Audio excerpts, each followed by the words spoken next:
سلام دوستانو، نننۍ ویډیو د باره کې دا چې چا موټي والي او هغې ډېر نقصانات کړي، د هغې نقصان ازاله به څنګه کوو.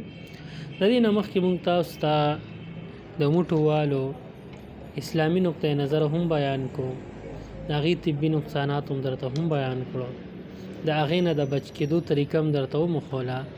دا ویډیو د دې لپاره ده چې کو تاسو کوم نقصان کړي د هغې ازاله به څنګه کېږي، هغه نسخه پکې ورکوو.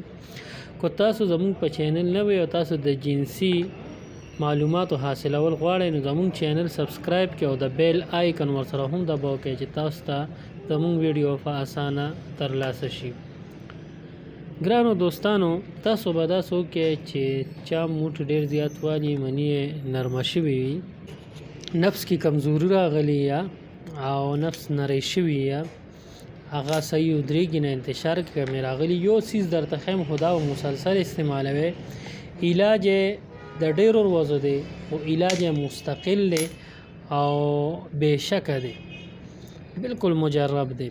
تاسو به داسې وکړئ چې پنسار دکان ته به لاړ شئ، هغې ته به وایئ چې ستاور راکړئ، ستاور به راوالی او دا به ښه پوډر کې.